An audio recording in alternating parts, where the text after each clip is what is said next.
Assalamualaikum warahmatullahi wabarakatuh. Perkenalkan, nama saya Silva Yani Anissa Ramadini dengan NIM 251060800016. Di video ini saya akan menyampaikan ringkasan dari buku yang berjudul Studi Ulumul Quran Telaah atas Mushaf Utsmani karya dari Muhammad bin Abu Subha yang diterjemahkan oleh Dr. Andes Taufikur Rahman MAG.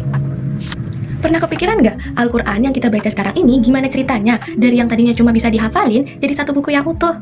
Nah, di buku ini mengupas tuntas perjalanan yang luar biasa itu dari ingatan para sahabat sampai jadi Al-Quran yang kita kenal sekarang.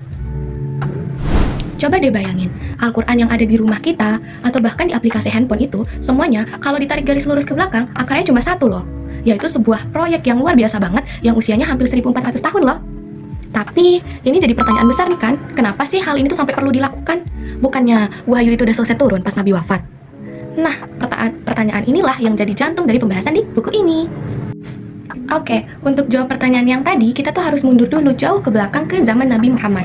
Kita lihat gimana sih awal wahyu itu dijaga. Nah, itu poin penting yang harus kita pahami. Di zaman Nabi, cara utama untuk menyimpan Al-Quran itu bukan di kertas, tapi di dalam hati, di dalam nada manusia. Hafalan itu adalah the gold standarnya. Para sahabat tuh berlomba-lomba untuk menghafal setiap ayat yang turun.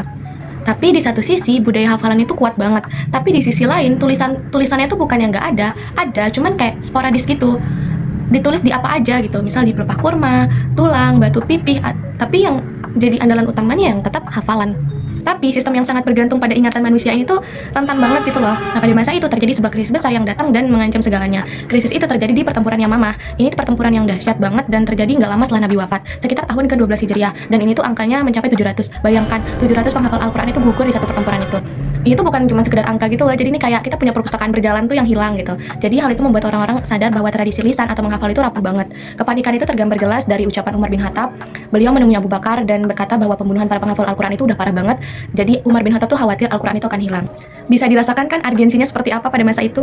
Nah, dari ketakutan inilah lahirlah proyek pengumpulan Al-Quran yang pertama, yaitu sebuah respon yang cepat di bawah kepemimpinan Khalifah Abu Bakar. Dan tugas super berat ini tuh jatuh ke pundak Zaid bin Sabit. Nah, prosesnya tuh cukup ketat banget. Jadi Zaid itu ditugasin buat ngumpulin semua ayat dari manapun itu, baik dari tulisan yang tercecer, di tulang belulang, di pelepah kurma, sampai dari hafalan para sahabat. Dan kuncinya tuh setiap ayat tuh harus punya minimal 2 saksi gitu, biar ayat itu benar-benar gitu, nggak bisa asal klaim. Nah, hasilnya selesai sebuah naskah yang disebut dengan Suhuf. Ini adalah master of copy pertama yang lengkap dan terverifikasi. Tapi perlu dicatat bahwa Suhuf ini sifatnya pribadi, bukan untuk dicetak massal. Nah, tujuannya itu cuma satu, buat menjadi penyelamat. Jadi ini kayak master arsip gitu loh. Nah, naskah itu tuh super penting. Ini tuh dijaga ketat banget dari Khalifah Abu Bakar. Setelah Khalifah Abu Bakar wafat, naskahnya itu dipegang sama Khalifah Umar. Nah, setelah Umar wafat, naskah ini atau Suhuf ini diwariskan ke putrinya, yaitu Hafsah. Jadi jelas, Suhuf ini tuh bukan barang yang sembarangan gitu pada saat itu. Nah, dikiranya tuh masalah tentang Al-Quran yang hilang tadi tuh udah selesai gitu. Nah, ternyata tuh belum. Puluhan tahun kemudian, saat Islam makin meluas, itu tuh muncul krisis baru, yaitu krisis yang beda banget dari sebelumnya, tapi tuh nggak kalah bahaya gitu. Nah, jadi gini kan, Islam itu kan menyebar cepat banget kemana-mana. Banyak mu'alaf dari daerah non-Arab. Nah, mereka itu kan belajar Al-Quran, tapi tentu dengan logat dan dialek yang berbeda gitu loh. Dan ini tuh mulai memicu adanya perdebatan yang serius.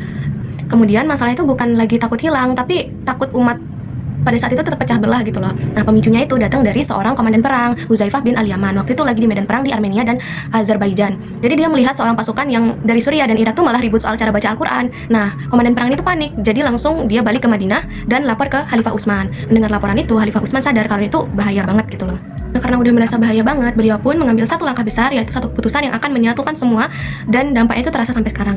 Nah, ini tuh penting banget buat dibedain, 2 proyek, 2 tujuan. Jadi, proyek pada zaman Abu Bakar itu tujuannya adalah untuk menyelamatkan Al-Quran dari kehilangan tadi. Nah, hasilnya adalah satu master copy pribadi. Sedangkan proyek zaman Utsman itu tujuannya buat menyatukan umat. Hasilnya adalah beberapa salinan resmi untuk disebar ke publik.